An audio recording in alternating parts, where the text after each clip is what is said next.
نماز آتی ہے، روزہ آتا ہے، زکوٰۃ آتی ہے، عمرہ آتا ہے، حج آتا ہے، اور دیگر ذکر، اذکار، عبادات، استغفار آتا ہے، جبکہ حقوق العباد میں بندوں کے حقوق شامل ہیں۔ ان میں پڑوسیوں کے حقوق بھی ہیں، رشتہ داروں کے حقوق بھی ہیں، والدین کے حقوق ہیں، اولاد کے حقوق ہیں، استاد کے حقوق ہیں۔ الغرض حقوق العباد کی ایک لمبی فہرست ہے، اور یہ مسئلہ تو سارے جانتے ہیں کہ اگر بشری تقاضوں کے تحت حقوق اللہ میں کوئی کمی رہ گئی، نماز میں، روزے میں، زکوٰۃ میں، حج میں کوئی کمی رہ گئی، کوئی نقص رہ گیا، تو چونکہ ان کا تعلق رب کے ساتھ ہے اور وہ علی کل شیء قدیر ہے، وہ اگر وہ چاہے تو اپنے فضل سے، اپنے کرم سے اس کمی کو معاف فرما سکتا ہے۔ اور اگر انسان سے حقوق العباد کو پورا کرنے میں کوئی کمی رہ گئی، پڑوسی کا حق نہیں دیا، بیوی کا حق نہیں دیا، ماں باپ کا حق نہیں دیا، اولاد کا حق نہیں دیا، رشتہ داروں کا حق نہیں دیا، تو فرمایا حقوق اللہ میں کمی رہ گئی تو رب معاف کر سکتا ہے، مگر یاد رکھو اگر تجھ سے حقوق العباد میں کوئی کمی رہ گئی تو جب تک وہ صاحب حق اپنے حق کو معاف نہیں کرے گا، اس وقت تک رب بھی تجھے بخشش کا اور نجات کا پروانہ نہیں عطا فرمائے گا۔ تو اس لیے کوشش کرنی چاہیے کہ حقوق اللہ کے ساتھ ساتھ حقوق العباد میں کمی نہ رہے۔ ہمارا زور نماز کی طرف تو ہے، روزے کی طرف تو ہے، زکوٰۃ حج کی طرف تو ہے، بڑی اچھی بات ہے، بڑی اچھی بات ہے، مگر اس کے ساتھ ساتھ حقوق العباد کو پورا کرنا یہ بھی ہمارے اوپر لازم ہے۔ اگر دین کے 4 حصے کیے جائیں تو ایک حصہ عبادات کے اوپر مشتمل ہے اور باقی 3 حصے یہ حقوق العباد کے اوپر مشتمل ہے۔ اگر دین کے 4 حصے کر دیے جائیں تو فقط ایک حصہ، صرف ایک حصہ وہ عبادات کے اوپر ہے، جبکہ باقی 3 حصوں کا تعلق یہ کس سے ہے؟ حقوق العباد کے ساتھ۔ ہم کوشش کریں گے کہ 2-3 جمعات کے اندر حقوق العباد میں سے جو اہم حقوق ہیں وہ ہر جمعے ایک عنوان لے کر، ایک موضوع لے کر وہ آپ کے سامنے بیان کر دیے جائیں۔ آج حقوق العباد میں سے جو پڑوسی کا حق ہے، ہمسائے کا حق ہے، وہ آپ کے سامنے بیان کرنے کی قرآن و سنت میں کوشش کی جاتی ہے۔ اللہ تعالی حق بیان کرنے اور سننے اور پھر اس پر عمل کرنے کی توفیق عطا فرمائے۔ ہمسایہ کسے کہتے ہیں؟ پڑوسی کسے کہتے ہیں؟ اس لیے کہ ہمارے گھر کے دائیں طرف بھی گھر ہوتے ہیں، بائیں طرف بھی لوگ رہتے ہیں، سامنے بھی رہائش ہے، گھر کے پیچھے بھی رہائش ہے، تو ہمسایہ کون ہے؟ یہی سوال نبی کریم صلی اللہ علیہ وسلم سے پوچھا گیا کہ حضور ارشاد فرمائے کہ میرا قریبی پڑوسی کون سا ہے؟ تو حضور نے جواب دیا کہ جس کے گھر کا دروازہ تیرے گھر کے زیادہ قریب ہے وہ تیرا قریب کا پڑوسی لگتا ہے۔ جس کا دروازہ تیرے دروازے کے زیادہ قریب ہے وہ تیرا قریب کا پڑوسی ہے۔ اور جس کا دروازہ تیرے گھر کے دروازے سے جتنا دور ہوتا چلا جائے گا اس کا پڑوسی ہونے کا حق بھی اتنا دور ہوتا چلا جائے گا۔ قرآن حکیم میں اور احادیث میں 3 طرح کے پڑوسیوں کا ذکر آیا ہے۔ نمبر 1، وہ جو مسلمان ہو، ساتھ آپ کا رشتہ دار بھی ہو اور ساتھ آپ کا پڑوسی بھی ہو۔ فرمایا کہ جس میں یہ 3 صورتیں جمع ہو جائیں، وہ مسلمان بھی ہے، آپ کا رشتہ دار بھی ہے اور تیسرے نمبر پہ آپ کا پڑوسی بھی ہے، فرمایا کہ یہ تمہارا سب سے قریب کا پڑوسی لگتا ہے۔ دوسرے نمبر پہ فرمایا کہ ایسا شخص کہ جو مسلمان تو ہے مگر تمہارا رشتہ دار نہیں ہے، پڑوسی ہے، مسلمان بھی ہے اور مسلمان ہونے کے ساتھ ساتھ وہ تمہارا پڑوسی بھی ہے۔ فرمایا یہ پہلے پڑوسی سے تھوڑا قریب ہو جاتا ہے۔ پہلے پڑوسی میں 3 چیزیں تھیں، وہ مسلمان بھی تھا، رشتہ دار بھی تھا، پڑوسی بھی تھا۔ اور جو دوسرا ہے اس میں رشتہ دار نہیں، وہ مسلمان ہے، پڑوسی ہے۔ اور جو اس سے دور کا پڑوسی ہے وہ فرمایا ایسا شخص ہے کہ جو مسلمان بھی نہیں اور تیرا رشتہ دار بھی نہیں، صرف وہ تیرا پڑوسی لگتا ہے۔ تو بہرحال پڑوسی قریب کا ہو یا دور کا ہو، بلکہ ایک حدیث میں تو حضور نے یہاں تک ارشاد فرمایا کہ تیرے گھر سے لے کے 40 گھروں تک جتنے گھر آباد ہیں وہ سارے کے سارے تیرے پڑوسی لگتے ہیں، سارے کے سارے تیرے ہمسائے لگتے ہیں۔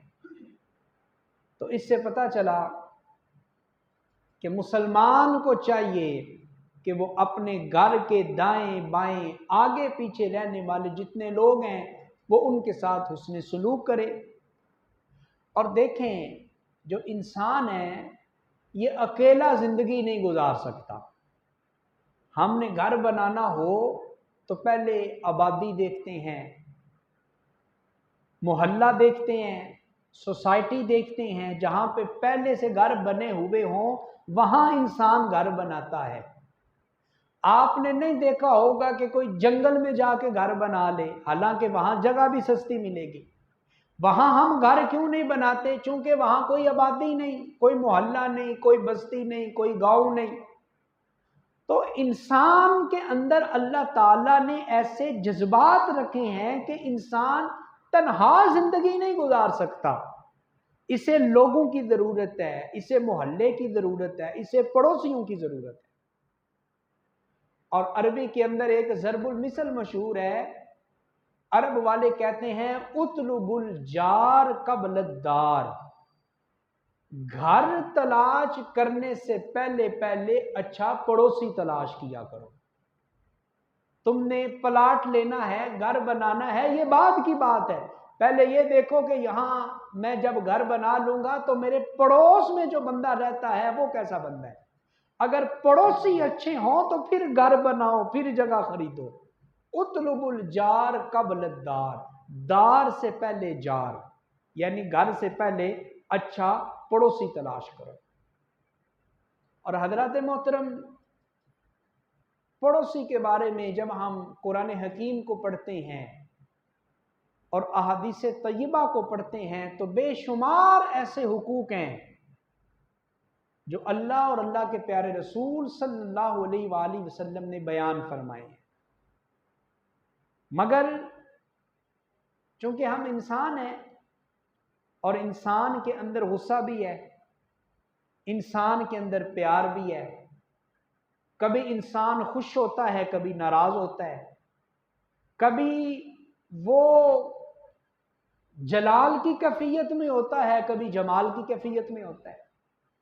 تو جب ہم انسان ہیں تو پھر انسان کے لوازمات بھی ہمارے ساتھ ہیں، تو اس لیے بعض اوقات پڑوسیوں سے نوک جھونک ہو جاتی ہے، تو تکار ہو جاتی ہے، لڑائی جھگڑا ہو جاتا ہے، مگر حکم یہ ہے کہ اگر لڑائی ہو گئی، جھگڑا ہو گیا تو اسے طول دینے کی کوشش نہ کرو، اس ناراضگی کو بڑھانے کی کوشش نہ کرو، بلکہ صلح کر کے معاملہ رفع دفع کر دو۔ معاملہ اس وقت خراب ہوتا ہے کہ جب ہم اپنی انا کا مسئلہ بنا کے بیٹھ جاتے ہیں، اپنے آپ کو بڑا سمجھنا شروع کر دیتے ہیں، یا اپنے آپ کو حق پر سمجھ کر دوسرے کو غلطی پر سمجھنا شروع کر دیتے ہیں، پھر ہم صلح نہیں کرتے، ہم راضی نہیں ہوتے، ہم سلام نہیں لیتے، اس سے ناراضگی پھیلتی ہے، اور جو پڑوسی کا حق ہوتا ہے وہ حق تلف ہونے کا خطرہ ہوتا ہے۔ حضرت جناب ابو بکر صدیق رضی اللہ تعالی عنہ، آپ کا بیٹا، ان کا جھگڑا ہو گیا اپنے پڑوسی کے ساتھ، کسی بات پہ نوک جھوک ہو گئی، تو تکار ہو گئی۔ حضرت ابو بکر صدیق کو پتا چلا، آپ الگ گھر میں رہتے تھے، پتا چلا کہ بیٹا پڑوسی سے جھگڑ پڑا ہے، اپنے گھر سے چلے اور بیٹے کے پاس آئے اور آ کر بیٹے کو ڈانٹا، جھڑکا اپنے بیٹے کو، غلطی نہیں پوچھی غلطی کس کی ہے۔ ہم میں سے کسی کا بچہ پڑوسی کے بچے کے ساتھ لڑ پڑے نا، ہم غلطی بعد میں پوچھتے ہیں، پڑوسی کے بچے کو 2-3 تھپڑ پہلے لگا دیتے ہیں، ہم مار کے سزا دے کے غصہ ٹھنڈا کر کے پھر پوچھتے ہیں معاملہ کیا ہوا تھا۔ مگر حضرت جناب صدیق اکبر نے ڈانٹا ہے پڑوسی کو نہیں، اپنے بیٹے کو ڈانٹا ہے، اس کو جھڑکا ہے، اور سبب بھی نہیں پوچھا، لڑائی کی وجہ بھی نہیں پوچھی۔ تو بیٹے نے کہا ابا جی پوچھ تو نہیں، میری غلطی نہیں تھی، پڑوسی کی غلطی تھی، میں تو حق پہ تھا، میرا پڑوسی میرے ساتھ زیادتی کر رہا تھا اور آپ نے آ کر مجھے ڈانٹنا شروع کر دیا۔ اب حضرت جناب ابو بکر صدیق رضی اللہ تعالی عنہ نے جو جواب دیا ہے نا، وہ جواب آب زر سے لکھنے کے قابل ہے۔ حضرت جناب ابو بکر صدیق کہتے ہیں بیٹے، اگر تیرے ساتھ کوئی کمی بیشی ہو جائے، اگر تجھے کوئی دکھ درد تکلیف پریشانی آ جائے، تو تیرا باپ بعد میں تیرے پاس پہنچے گا، تیرا پڑوسی مجھ سے پہلے تیرے پاس پہنچ جائے گا، وہ مجھ سے نزدیک ہے، میں تو دور رہتا ہوں نا، وہ مجھ سے نیڑے ہے تیرے، لہذا غلطی پڑوسی کی بھی ہو تو دل میں نہیں رکھنی چاہیے، معاف کر دینا چاہیے، پڑوسی سے بنا کے رکھنی چاہیے، بگاڑ کے نہیں رکھنی چاہیے۔ یہ کس نے کہا؟ حضرت جناب ابو بکر صدیق نے فرمایا، اور یہ صحیح بات ہے۔ گھر میں فوتگی ہو جائے نا، رشتہ دار بعد میں پہنچتے ہیں، یہ پڑوسی ہوتے ہیں جو اپنے گھر کے دروازے پہلے کھول دیا کرتے ہیں۔ رشتہ داروں کے پہنچنے سے پہلے پڑوسی پہلے آپ کے گھر میں پہنچ جاتے ہیں، اور اگر گھر میں بیٹی کی یا بیٹے کی شادی ہو، رشتہ دار تو عین وقت کے اوپر پہنچیں گے، یہ آپ کے پڑوسی ہوتے ہیں، یہ آپ کے ہمسائے ہوتے ہیں جو شادی سے پہلے آپ کے ساتھ تعاون کر رہے ہوتے ہیں۔ وہ کہتے ہیں جناب ہمارے گھر کے دروازے آپ کے مہمانوں کے لیے کھلے ہیں، آپ حکم دیں، ہمارے گھر کا کچن آپ کے مہمانوں کے لیے حاضر ہے۔ تو جناب صدیق اکبر نے کہا بے شک غلطی تیرے پڑوسی کی ہے، غلطی تیرے ہمسائے کی ہے، مگر پھر بھی تم نے اسے لڑنا نہیں ہے، اس کو تم نے ناراض نہیں کرنا۔ وجہ یہ ہے کہ تیرے خونی رشتہ دار بعد میں تیری مدد کے لیے پہنچیں گے، تیرے پڑوسی پہلے آ کر تیرے ساتھ ہاتھ بٹائیں گے۔ تو حضرات محترم، پڑوسی، ہم سایہ، کبھی اس لفظ کے اوپر غور کریں، ہم سایہ، ایک سائے میں رہنے والے، ہم ایک سائے میں رہنے، سایہ ایک ہے، رہنے والے دو ہیں، گلی ایک ہے، رہنے والے دو ہیں۔ تو اس لیے کہا کہ جس طرح ایک سائے میں رہنے والے آپس میں لڑتے نہیں ہیں، ان کا دکھ ایک ہوتا ہے، ان کا سکھ ایک ہوتا ہے، اسی طرح جو پڑوسی ہوتے ہیں وہ بھی ایک دوسرے کے دکھ درد میں شامل ہو جایا کرتے ہیں۔ نبی کریم صلی اللہ علیہ وآلہ وسلم کی بارگاہ میں ایک ایسی خاتون کا ذکر کیا گیا، عرض کی گئی حضور ایک خاتون ہے جو فرض نمازوں کی بھی پابندی کرتی ہے اور فرض نمازوں کے ساتھ ساتھ حضور وہ نفل کی بھی پابندی کرتی ہے، وہ نفلی روزوں کی بھی پابندی کرتی ہے، وہ صدقہ بھی کرتی ہے، وہ خیرات بھی کرتی ہے، وہ رب کی بارگاہ میں زکوٰۃ بھی دیتی ہے، لیکن حضور اس کے اندر ایک عیب ہے، ایک نقص ہے اس کے اندر، اور وہ عیب کیا ہے؟ حضور اس کی زبان سے اس کا پڑوسی محفوظ نہیں ہے۔ حدیث کے جو لفظ ہے نا، فرمایا فلانۃ تقوم باللیل وتصوم بالنہار وتؤذی جیرانہا بلسانہا وقال ہی من اہل النار۔ حضور نبی کریم صلی اللہ علیہ وسلم نے جب یہ سنا نا کہ ایک ایسی عورت ہے جو رات میں قیام کرتی ہے، رات اللہ کے حضور قیام کی حالت میں گزارتی ہے، اور دن میں روزہ بھی رکھتی ہے، صدقہ بھی کرتی ہے، خیرات بھی کرتی ہے، زکوٰۃ بھی دیتی ہے، تقوی والی ہے، پرہیزگاری والی ہے، مگر اس کے اندر ایک عیب ہے، اپنے پڑوسیوں کو تکلیف دیتی ہے، اپنے ہمسائیوں کو دکھ دیتی ہے، اپنے پڑوسیوں کو اذیت کا شکار کرتی ہے، اور اس کی زبان سے اس کے پڑوسی امن میں نہیں ہے، اس کے پڑوسی اس کی زبان سے محفوظ نہیں ہے۔ حضور ارشاد فرمائے ایسی عورت کے بارے میں، تو یہ سن کر اللہ کے پیغمبر میرے اور آپ کے نبی صلی اللہ علیہ وسلم نے کیا ارشاد فرمایا؟ غور سے سنیں۔ حضور نے فرمایا کہ وہ عورت کہ فرض نمازیں بھی پوری ہیں، نفل کی بھی پابندی ہے، نفلی روزوں کی بھی پابندی ہے، صدقہ بھی کرتی ہے، خیرات بھی کرتی ہے، زکوٰۃ بھی دیتی ہے، مگر اس کی زبان سے اس کا پڑوسی امن میں نہیں ہے۔ حضور نے فرمایا ہیا من اہل النار، اے میرے صحابہ غور سے سن لو، پڑوسی کو تکلیف دینے والی یہ جو عورت ہے، رب نے اسے جہنم کا ایندھن بنا دیا ہے۔ ہیا من اہل النار، یہ اہل نار میں سے ہے، یہ دوزخ میں سے ہے، یہ جہنم میں جانے والوں میں سے ہے۔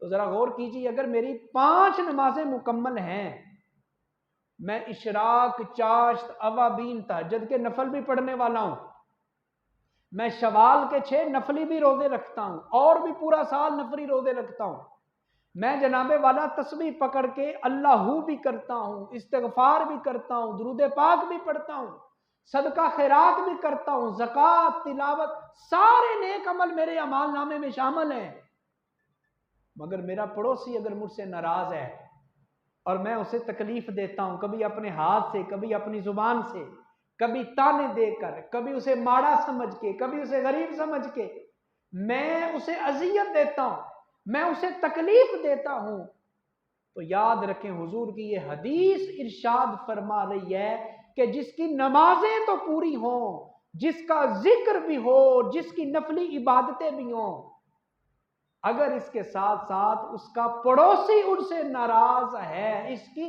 غلطیوں کی وجہ سے، حضور نے فرمایا ہیا من اہل النار، یہ تو دوزخ میں جانے والا ہے، یہ تو جہنم میں جانے والا ہے۔ تو ذرا مجھ سمیت سارے اندازہ کیجئے گا، ذرا غور کیجئے گا، کہیں مجھ سے میرا پڑوسی ناراض تو نہیں ہے؟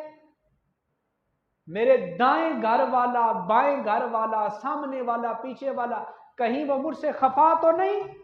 میرے کسی رویے کی وجہ سے، میرے غصے کی وجہ سے، میری غلطی کی وجہ سے، میرے تانے کی وجہ سے، میری گالی گلوچ کی وجہ سے اگر ایسا معاملہ ہے تو راضی کر لیجئے۔ راضی نہیں کریں گے، نمازیں پڑھتے رہیں، ذکر اذکار کرتے رہیں، جب تک پڑوسی راضی نہیں ہوگا تب تک یہ سارے عمل معلق رہیں گے، یہ رب کی بارگاہ میں درجہ قبولیت نہیں پا سکتے۔ اور اس کے ساتھ ساتھ ایک اور عورت کا ذکر کیا گیا، عرض کی گئی حضور ایک اور خاتون بھی ہے کہ جس کی زیادہ نفلی نمازیں نہیں ہیں، نفلی روزے بھی نہیں ہیں، بس وہ فرض نمازوں کی پابندی کرتی ہے، صدقہ خیرات بھی نہیں، کبھی کبھار پنیر کے خشک ٹکڑے خیرات کر دیتی ہے، مگر حضور اس کے پڑوسی اس سے راضی ہیں، اس کے ہمسائے اس سے راضی ہیں، وہ ہمسائے کو تکلیف نہیں دیتی، ہمسائے کو وہ اذیت نہیں دیتی۔ حضور اس کے بارے میں بھی ارشاد فرمایا یاد رکھو اگرچہ اس کی نفلی نمازیں کم ہیں، نفلی روزے کم ہیں، اس کا ذکر اذکار کم ہے، مگر اس کے پڑوسی اس سے راضی ہیں، تو سنو میں اللہ کا پیغمبر ہو کے کہہ رہا ہوں، رب ایسی خاتون کو جنت کا اعلیٰ درجہ عطا فرما دے، جنت کا اعلیٰ درجہ رب اس کو عطا فرما دے۔ تو حضرات محترم غور کرنے کی ضرورت ہے، کہیں مجھ سے میرا پڑوسی ناراض تو نہیں، مجھ سے میرا ہمسایہ خفا تو نہیں، میرے کسی رویے کی وجہ سے، میرے کسی عمل کی وجہ سے، میرے غصے کی وجہ سے ہو جاتا ہے نا کبھی انسان کی طبیعت، کبھی تولا کبھی ماشا، کبھی غصہ کبھی خوشی، کبھی غم کبھی دکھ کبھی سکھ، ہو جاتا ہے انسان کو بعض اوقات غصے پہ قابو نہیں رہتا، کوئی ایسا لفظ نکل جاتا ہے زبان سے، کوئی ایسا جملہ نکل جاتا ہے زبان سے جو اگلے بندے کو اچھا نہیں لگتا، وہ خفا ہو جاتا ہے، وہ ناراض ہو جاتا ہے۔ تو اگر ایسا ہوا ہے تو راضی کرنے کی کوشش کیجئے، اپنے پڑوسی کو منانے کی کوشش کیجئے۔ اور پھر دیکھیں حضور نبی کریم صلی اللہ تعالی علیہ وآلہ وسلم نے جو احادیث ارشاد فرمائی ہیں نا پڑوسیوں کے حقوق کے بارے میں، 2-3 چھوٹی چھوٹی احادیث ہیں، مگر آپ یہ احادیث سنیں گے اور پھر اس کا ترجمہ سماعت کریں گے تو غور کیجئے گا پڑوسی کو رب نے کتنے اعلیٰ حقوق عطا فرمائے ہیں۔ سنیں حضور نے کیا فرمایا، حضور نے ارشاد فرمایا من کان یؤمن باللہ والیوم الآخر فلیکرم جارہ، فرمایا جو اللہ کو بھی مانے اور قیامت کے دن کو بھی مانے، فلیکرم جارہ، اسے چاہیے کہ پھر وہ اپنے پڑوسی کی عزت کیا کرے، اپنے پڑوسی کا احترام کیا کرے۔ کون؟ جو اللہ کو مانتا ہے، جو قیامت کے دن کو مانتا ہے، وہ اپنے پڑوسی کی عزت کیا کرتا ہے، اپنے پڑوسی کا احترام کیا کرتا ہے۔ اور دوسری حدیث میں حضور نے ارشاد فرمایا احسن الی جارک تکن مومنا، کسی نے عرض کی حضور مجھے کوئی ایسا عمل بتا دے کہ رب میرا ایمان مکمل کر دے، رب میرا دین مکمل کر دے، کوئی ایسا عمل، کوئی ایسا وظیفہ مجھے ارشاد فرما دے۔ تو سنیں حضور نے کیا ارشاد فرمایا، حضور نے فرمایا احسن الی جارک تکن مومنا، اے اپنے ایمان کے مکمل ہونے کا سوال کرنے والے، میرا جواب یہ ہے تو اپنے پڑوسی کے ساتھ حسن سلوک کیا کر، رب تیرے ایمان کو مکمل فرما دے۔ اگر تو چاہتا ہے کہ تیرا ایمان مکمل ہو جائے، تیرا دین مکمل ہو جائے، تو اپنے جار سے حسن سلوک کر، اپنے ہمسائے سے حسن سلوک کر، اپنے پڑوسی سے حسن سلوک کر۔ اور اس کا مفہوم مخالف کیا نکلتا ہے کہ جو اپنے پڑوسی سے حسن سلوک نہیں کرتا اس کا ایمان ابھی تک مکمل نہیں ہوا۔ تیسری حدیث سنیں، حضور نے اس حدیث میں 3 دفعہ قسم بیان فرمائی ہے۔ قسم کون اٹھاتا ہے؟ کہ جس کو پتا ہو کہ اگلا بندہ میری بات پہ یقین نہیں کرے گا، میں رب کی قسم اٹھا کے ذرا اپنی بات میں وزن پیدا کر لوں، اپنی بات کو ذرا میں پکا کر لوں، وہ قسم اٹھاتا ہے۔ اب مجھے بتائیں کہ حضور نبی کریم صلی اللہ علیہ وآلہ وسلم قسم نہ بھی اٹھائیں، حضور بغیر قسم کے بھی کوئی بات کریں، تو ہم مسلمانوں کے لیے حضور کی بات کو قبول کرنے میں کوئی شک ہو سکتا ہے؟ کوئی شک کوئی شبہ ہمارا تو ایمان ہی پورا نہیں ہوگا، اس لیے کہ حضور کی بات میں کوئی شک و شبہ نہیں ہوتا۔ مگر اس کے باوجود اللہ کے رسول صلی اللہ علیہ وسلم نے 3 دفعہ قسم بیان فرمائی۔ غور کریں حضور نے کیا فرمایا، حضور نے فرمایا واللہ لا یؤمنو، واللہ لا یؤمنو، واللہ لا یؤمنو، حضور نے فرمایا اللہ کی قسم وہ مومن نہیں ہے، اللہ کی قسم وہ مومن نہیں ہے، اللہ کی قسم وہ مومن نہیں ہے۔ حضور کون مومن نہیں؟ فرمایا جس کے شر سے اس کا پڑوسی محفوظ نہیں ہے، اللہ کی قسم رب کے نزدیک وہ مومن نہیں ہے، رب کے نزدیک اس کا ایمان مکمل نہیں ہے۔ حضور 1 دفعہ بھی قسم بیان فرما سکتے تھے، 2 دفعہ بھی بیان کر سکتے تھے، لیکن حضور نے 3 قسمیں اٹھا کے پڑوسی کا حق بیان کیا اور فرمایا اللہ کی قسم ہے کہ جس کے شر سے اس کا پڑوسی امن میں نہیں ہے، اللہ کے نزدیک اس کا ایمان مکمل نہیں ہوا ہے۔ اور پھر حضور نے چوتھی حدیث میں فرمایا من سرہ ان یحبہ اللہ ورسولہ فلیحسن، حضور نے فرمایا کہ جو یہ چاہتا ہے کہ رب بھی اس سے محبت کرے اور رب کا پیارا رسول بھی اس سے محبت کرے، اسے کیا کرنا چاہیے؟ حضور نے فرمایا تم اپنے پڑوس میں رہنے والے لوگوں کی حقوق کا خیال کرو۔ کیا فرمایا حضور نے؟ پھر غور کریں، حضور نے فرمایا کہ اگر تم چاہتے ہو کہ رب اور رب کا رسول تم سے محبت کرے تو فرمایا اپنے پڑوسیوں کے حقوق کو پورا کرو۔ جب تم اپنے پڑوسیوں کے حقوق کو پورا کرو گے رب بھی تمہیں اپنا محبوب بنا لے گا اور رب کا رسول بھی تمہیں اپنا محبوب بنا لے گا۔ کتنا بڑا انعام ملتا ہے رب کی طرف سے اس بندے کو جو اپنے پڑوسیوں کو راضی کر لیتا ہے۔ فرمایا کہ جب تم کوئی اچھا سالن بناؤ تو تھوڑا شوربہ زیادہ ڈال دیا کرو، پانی زیادہ ڈال دیا کرو، شوربہ زیادہ ہو جائے گا، ہانڈی زیادہ ہو جائے گی، اور پھر اس میں سے کچھ اپنے پڑوس والوں کو بھیج دیا کرو۔ تو یہ وہ حقوق ہیں جو اللہ کے پیغمبر صلی اللہ علیہ وسلم نے ارشاد فرمائے ہیں۔ اور دیکھیں وہ بندہ جو اپنے پڑوسی کے شر کی وجہ سے پریشان ہے، اللہ کے نبی نے اسے احتجاج کرنے کی اجازت دی ہے۔ ویسے حضور نے عام طور پہ احتجاج کرنے کی اجازت نہیں دی۔ خدا نخواستہ کسی کا بیٹا نافرمان ہو جائے تو باپ کو اجازت نہیں کہ وہ علل اعلان لوگوں کے سامنے اپنے نافرمان بیٹے کی نافرمانی کو ذکر کرتا رہے۔ خدا نخواستہ کسی کی بیوی شوہر کی نافرمان ہو جائے، شوہر کو اس بات کی اجازت نہیں کہ وہ ڈنڈورا پیٹتا رہے پورے شہر میں کہ میری بیوی ایسی ہو گئی ویسی ہو گئی، مگر پڑوسی، وہ پڑوسی کہ جو اپنے پڑوسی کے شر سے محفوظ نہیں، حضور نے اسے احتجاج کا حکم دیا ہے۔ اور احتجاج کیسا؟ حضرت عبداللہ بن سلام رضی اللہ تعالی عنہ مسلمان ہیں، صحابی رسول ہیں، حضور کی بارگاہ میں آئے، عرض کی حضور میرا پڑوسی مجھے بڑا تنگ کرتا ہے، بڑی اذیت دیتا ہے مجھے، بڑی تکلیف دیتا ہے مجھے۔ حضور نے فرمایا صبر کرو، اپنے پڑوسی کی تکلیف پہ کیا کرو؟ بولیں صبر کرو۔ اور فرمایا اگر تم اپنے پڑوسی کی تکلیف پہ صبر کرو گے رب اس صبر کے اوپر تمہیں اجر عظیم کی دولت عطا فرمائے گا۔ صبر کرو اپنے پڑوسی کی تکلیف پہ۔ حضرت عبداللہ عرض کرنے لگے حضور صبر کرتا آیا ہوں، بڑی دیر سے صبر کر رہا ہوں مگر اب بس ہو گئی، مزید صبر نہیں ہوتا، برداشت جواب دے گئی۔ حضور بتائیں اب کیا کروں؟ گھر بدل نہیں سکتا اور اسے مجبور نہیں کر سکتا، حضور کیا کروں؟ ارشاد فرمائیں۔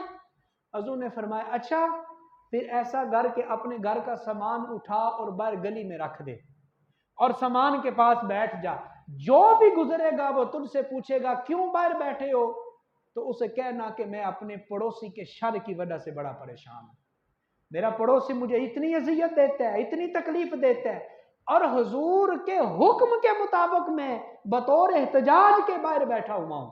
اور ایسا ہی ہوا، حضرت عبداللہ سامان لے کے باہر بیٹھ گئے، پہلا بندہ گزرا پوچھا، آپ نے وجہ بتائی، دوسرا گزرا آپ نے وجہ بتائی، تیسرا گزرا آپ نے وجہ بتائی۔ جب پورا دن گزرا نا اور سب کو یہ بتایا کہ پڑوسی نے بڑا تنگ کیا ہے، تو پھر سارے پہنچ گئے پڑوسی کے پاس اور اسے آر دلانے لگے کچھ تو حیا کر، کچھ تو شرم کر، تو نے اتنا ستایا، اتنی اذیت دی کہ وہ بیچارہ سامان لے کے گلی میں بیٹھ گیا۔ وہ شریف بندہ ہے، وہ درویش بندہ ہے، وہ اذیت کا جواب اذیت میں نہیں دیتا، تو کچھ اللہ کا خوف کر۔ جب اسے آر دلایا گیا تو وہ جو پڑوسی تھا وہ یہودی تھا، وہ حضور کی بارگاہ میں اور جا کر کہنے لگا حضور آپ اپنے اس امتی سے، اس غلام سے کہیں کہ سامان اندر رکھ لے، صبح کی باتیں سن سن کے میری بات سو گئی، اس سے زیادہ بے عزتی میں برداشت نہیں کر سکتا، لوگوں سے مجھے حیا آنے لگی ہے، سارے مجھے برا بلا کہہ رہے ہیں۔ جب اس نے یہ کہا نا تو حضور علیہ الصلوۃ والتسلیم نے کیا جواب دیا؟ حضور نے فرمایا افسوس ہے تیرے اوپر، تجھے رب سے حیا نہیں آتی مگر لوگوں سے حیا آتی ہے، چونکہ یہودی رب کو تو مانتے ہیں نا، رب کے اوپر ان کا ایمان ہے، تو حضور نے فرمایا بندوں سے حیا کرتے ہو، رب سے حیا نہیں کرتے ہو۔ بندوں کے سامنے بے عزت ہونے کا تمہیں خوف ہے، مگر رب کے سامنے پیش ہونے کا تمہیں کوئی خوف نہیں ہے۔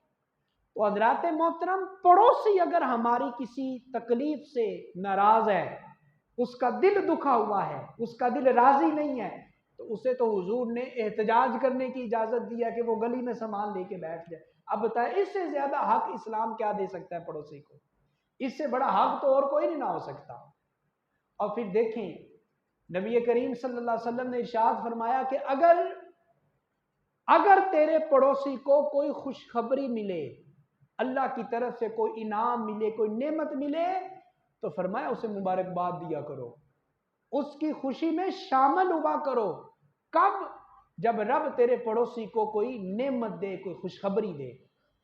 مگر ہم کیا کرتے ہیں؟ پڑوس والا نئی گاڑی لے لے، نیا موٹر سائیکل لے لے، نیا گھر بنا لے، تو ہم کیلکولیٹر لے کے بیٹھ جاتے ہیں کہ یار اس کی آمدن تو اتنی ہے، مگر اس نے گاڑی اتنی بڑی لے لی، آمدن اتنی ہے اس نے گھر بنا لیا، آمدن اتنی ہے اس نے دکان خرید لی۔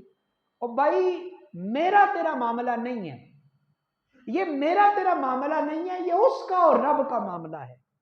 اگر وہ حلال اور حرام میں فرق نہیں کرتا ہے، توجہ میری طرف رکھیں، اگر وہ اپنی آمدن سے زیادہ اخراجات کر رہے ہیں تو یہ اس کا اور رب کا معاملہ ہے، میرا تیرا معاملہ تو ہے ہی نہیں۔ رب تو قرآن میں حکم دیتا ہے لا تجسسو، لا تجسسو، اے میرے بندو جاسوسی نہ کیا کرو، لوگوں کی ٹو میں نہ بیٹھا کرو کہ یہ کیا کر رہا ہے، کہاں سے آ رہا ہے، کہاں سے کما رہا ہے، کیا کھا رہا ہے۔ یہ رب کا حکم، لا تجسسو، جاسوسی نہیں کرنی، تم نے ٹو میں نہیں بیٹھنا۔ تو اس لیے حضرات محترم حکم دے دیا کہ جب رب تیرے پڑوسی کو کوئی خوشی دے تو تم نے کیا کرنا ہے؟ اس کی خوشی میں شامل ہونا ہے۔ اور پھر کہا اگر تیرے پڑوسی کو کوئی دکھ ملے، کوئی تکلیف ملے، کوئی پریشانی ملے تو اس کے دکھ میں شامل ہو اور جا کر اس کے دکھ کو کم کرنے کی کوشش کرو۔ اور یاد رکھیں جب بندے کو کوئی نقصان پہنچتا ہے نا، کوئی خسارہ پہنچتا ہے، اور کوئی آ کر آپ کے اس غم میں شامل ہو جاتا ہے تو وہ نقصان تو پورا نہیں ہو سکتا، مگر بندے کا وہ غم ہلکا ہو جاتا ہے، بوجھ ہلکا ہو جاتا ہے۔ اور پھر کہا کہ جب تیرے پڑوسی میں فوتگی ہو جائے تو اس کے جنازے میں شامل ہو، جب تیرے پڑوس میں کوئی بیمار ہو جائے تو اس کی تیمارداری کرو، اس کی عیادت کرو۔ اور پھر کہا کہ جب تیرے پڑوسی کو قرض کی ضرورت ہو تو اس کو قرض دو، اور جب تیرا پڑوسی قرض میں مہلت مانگے تو اسے مہلت دے دیا کر۔ یہ ہیں وہ سنہری اصول جو اللہ کے رسول صلی اللہ علیہ وآلہ وسلم نے ہمیں ارشاد فرمائے، اور اگر ہم ان پہ عمل کر لیں تو یقین جانیں لڑائیاں ختم ہو جائیں، جھگڑے ختم ہو جائیں، حسد ختم ہو جائے، مقدمے بازی ختم ہو جائے، یہ پرچے بازی ختم ہو جائے۔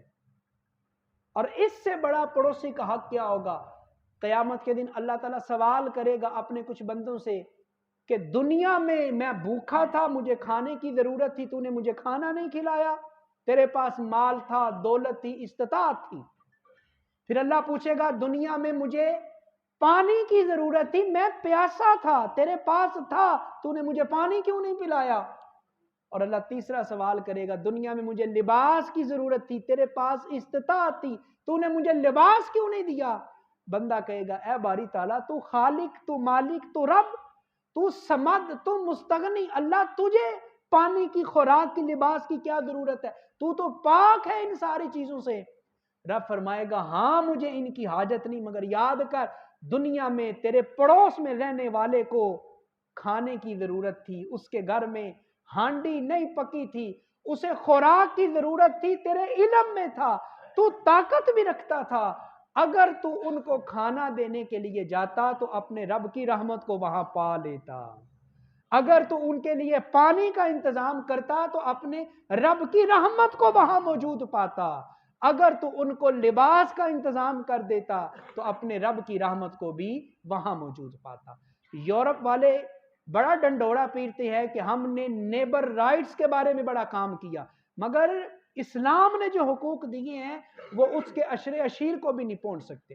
یورپی ممالک میں کیا ہے کہ تم نے شور نہیں کرنا، پڑوسی کو تکلیف ہوگی، تم نے رات کے وقت ضروری لائٹس جلانی ہے، غیر ضروری روشنی نہیں کرنی، پڑوسی کو تکلیف ہوگی، تم نے گھر کی صفائی کر کے کوڑا کر پڑوسی کے دروازے کے سامنے نہیں ڈالنا۔ بھائی یہ تو بنیادی چیزیں ہیں، مگر اسلام اس سے 10 قدم آگے بڑھ کے پڑوسی کے حقوق بیان کرتا ہے۔ اسلام کہتا ہے تم نے پڑوسی کو عزت دینی ہے، پڑوسی کو احترام دینا ہے، تم نے پڑوسی کے حقوق کو پورا کرنا ہے، اور کہا جس طرح تو اپنے بڑے بھائی کی عزت کرتا ہے اسی طرح پڑوسی میں رہنے والے کی بھی تم نے عزت کرنی ہے۔ جس طرح تو اپنے گھر میں رہنے والی اپنی بہن یا اپنی بیٹی کی عزت کا خیال کرتا ہے، تو نے اپنے پڑوس میں رہنے والی بہن اور بیٹی کو بھی وہی مقام عطا کرنا ہے۔ اور آخری حدیث سنیں، حضور سے سوال ہوا، حضور کیسے پتا چلے گا کہ میرا رب مجھ سے راضی ہے یا ناراض ہے؟ بڑی اہم حدیث ہے، ذرا غور کیجئے سارے حضرات، اور آج کے عنوان کا خلاصہ ہے یہ حدیث، غور کیجئے سارے۔